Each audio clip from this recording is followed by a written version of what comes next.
ಬಳ್ಳಾರಿ ಜೈಲಿನಲ್ಲಿ ವಿಜಯಲಕ್ಷ್ಮಿ ಅವರನ್ನ ದರ್ಶನ್ ಭೇಟಿಯಾಗಿರುವಂತಹ ದೃಶ್ಯ ಪಬ್ಲಿಕ್ ಟಿವಿಗೆ ಲಭ್ಯ ಆಗ್ತಾ ಇದೆ.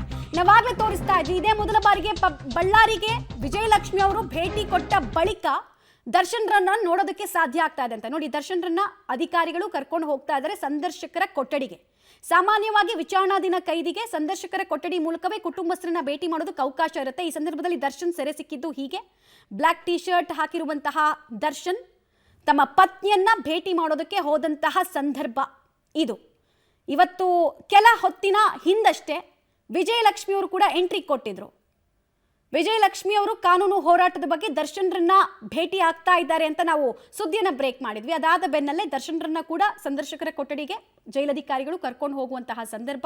ಪರ್ಮಿಷನ್ ತೆಗೆದುಕೊಂಡ ಬಳಿಕ ಇವತ್ತೇನೇನು ಚರ್ಚೆಗಳಾಗತ್ತೆ, ಜೈಲಿನ ಮೂಲಗಳು ಏನು ಹೇಳುತ್ತೆ, ಇದೇ ಎಮೋಷ್ನಲ್ ಆಗಿ ದರ್ಶನ್ ಕುಗ್ಗಿದ್ರು ಅಂತೆಲ್ಲ ನಾವು ಹೇಳ್ತಾ ಇದ್ವಲ್ಲ, ಸೊ ಅದಕ್ಕೂ ಮುಂಚೆ ಸೆರೆ ಸಿಕ್ಕಂತಹ ರೀತಿ ಇದು. ಇವತ್ತು ಕೂಡ ಬ್ಲ್ಯಾಕ್ ಟಿ ಶರ್ಟ್ ಹಾಕಿದ್ದಾರೆ. ಬ್ಲ್ಯಾಕ್ ಡೇ ಇಂದ ಕಲರ್ಫುಲ್ ಆಗುತ್ತಾ ಜೀವನ ಅನ್ನುವಂತಹ ಕುತೂಹಲ, ಭವಿಷ್ಯದ ಚಿಂತೆ ಎಲ್ಲವೂ ಕೂಡ ಇದೆ ಅವರಿಗೆ.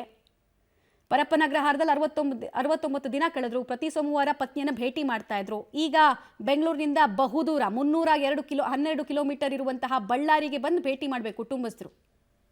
ಇನ್ಕನ್ವೀನಿಯನ್ಸ್ ಕುಟುಂಬಸ್ಥರಿಗೆ ಆಗ್ತಾ ಇದೆ. ಬಟ್ ಯಾರದ್ದು ಸ್ವಯಂಕೃತ ಅಪರಾಧ? ದರ್ಶನ್ರತೆ.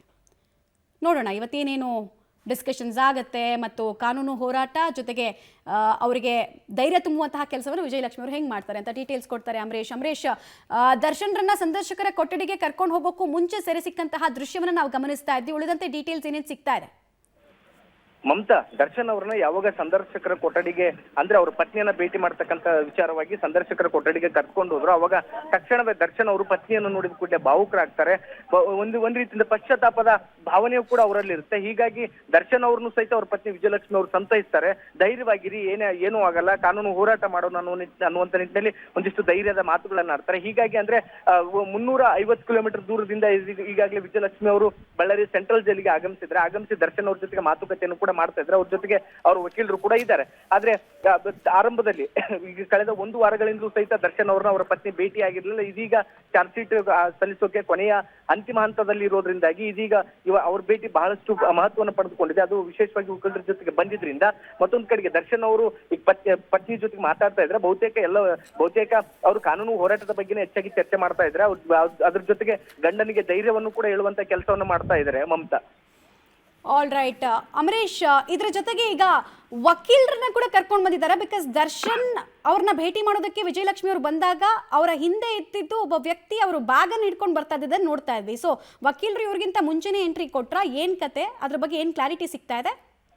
ಅಂದ್ರೆ ವಕೀಲರು ಸಹಿತ ವಿಜಯಲಕ್ಷ್ಮಿ ಅವ್ರ ಜೊತೆಗೇನೆ ಬಂದ್ರು.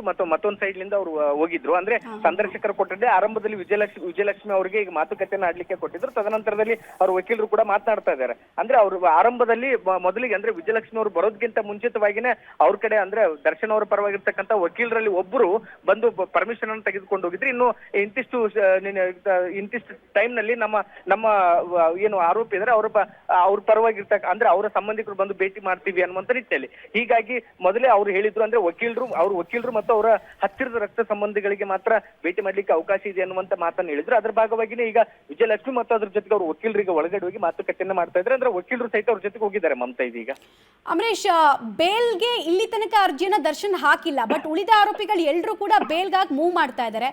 ಸೊ ಚಾರ್ಜ್ ಶೀಟ್ ಸಲ್ಲಿಕೆ ಮಾಡೋ ತನಕ ಇವ್ರು ಬೇಲ್ಗೆ ಹಾಕಲ್ವಾ, ಹೇಗೆ?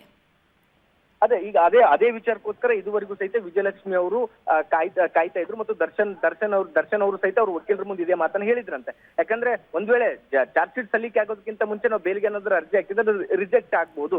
ಹೀಗಾಗಿ ಒಂದ್ ವೇಳೆ ಚಾರ್ಜ್ ಶೀಟ್ ಸಲ್ಲಿಕೆ ಆದ್ಮೇಲೆ ಚಾರ್ಜ್ ಶೀಟ್ ನಲ್ಲಿನ ಅಂಶಗಳನ್ನ ಗಣನೆಗೆ ತೆಗೆದುಕೊಂಡು ಅವುಗಳನ್ನ ಪರಿಗಣಿಸಿ ತದನಂತರದಲ್ಲಿ ಬೇಲ್ಗೆ ಅರ್ಜಿ ಹಾಕಿದ್ರೆ ಒಂದಿಷ್ಟು ಸುಲಭವಾಗಿ, ಆರಂಭದಲ್ಲಿ ಬೇಲ್ ಸಿಗದಿದ್ರು ಕೂಡ ನಂತರದಲ್ಲಿ ಬೇಲ್ ಸುಲಭವಾಗಿ ಸಿಗ್ಬೋದು ಅನ್ನುವಂತ ಒಂದು ಆಲೋಚನೆ ಭಾಗವಾಗಿ ಇದೀಗ ಚಾರ್ಜ್ ಶೀಟ್ ಸಲ್ಲಿಕೆ ನಂತರದಲ್ಲಿ ಬೇಲ್ಗೆ ಅರ್ಜಿಯನ್ನ ಹಾಕ್ತಾರೆ. ಇದೇ ವಿಚಾರವಾಗಿ ಇದೀಗ ಚರ್ಚೆಯನ್ನು ಕೂಡ ಮಾಡ್ತಾರೆ. ಅಂದ್ರೆ ಯಾವೆಲ್ಲ ಅಂಶಗಳನ್ನು ಪರಿಗಣಿಸಬೇಕಾಗುತ್ತೆ ಮತ್ತು ಈ ಕಾನೂನು ಹೋರಾಟ ಯಾವ ರೀತಿ ಮಾಡ್ಬೇಕಾಗುತ್ತೆ ಮತ್ತು ಇದರಲ್ಲಿ ಅವ್ರ ಪಾತ್ರದ ಕುರಿತಾಗಿ ಒಂದಿಷ್ಟು ವಿವರಣೆಗಳನ್ನು ಕೂಡ ಪಡ್ತಾರೆ. ಯಾಕಂದ್ರೆ ಚಾರ್ಜ್ ಶೀಟ್ ಕೊನೆಯ ಹಂತಕ್ಕೆ ಬಂದಿದೆ. ಮತ್ತೆ ಸಾಕಷ್ಟು ಸಾಕ್ಷಿಗಳನ್ನು ಕೂಡ ವಿಚಾರಣೆ ಮಾಡಿದ್ರೆ. ಈಗಾಗಲೇ ಪೊಲೀಸರು ಆ ನಿಟ್ಟಿನಲ್ಲಿ ವಿಚಾರಣೆಯನ್ನ ಮಾಡಿ ಚಾರ್ಜ್ ಶೀಟ್ ಅನ್ನು ಕೂಡ ರೆಡಿ ಮಾಡಿದ್ರೆ. ಅದರಲ್ಲಿ ಇರ್ತಕ್ಕಂಥ ಎಲ್ಲ ಅಂಶಗಳ ಜೊತೆಗೇನೆ ಯಾವೆಲ್ಲ ರೀತಿಯ ಸಾಧಕ ಬಾಧಕಗಳ ಕುರಿತಾಗಿ ಚರ್ಚೆ ಮಾಡಿ ತದನಂತರದಲ್ಲಿ ಬೇಲ್ಗೆ ಅರ್ಜಿ ಹಾಕುವುದ್ರ ಕುರಿತಾಗಿ ಕೂಡ ಇಲ್ಲಿ ಮಾತುಕತೆ ಸಂದರ್ಭದಲ್ಲಿ ಬರುವಂತ ಸಾಧ್ಯತೆಗಳಿದೆ ಮಮತಾ.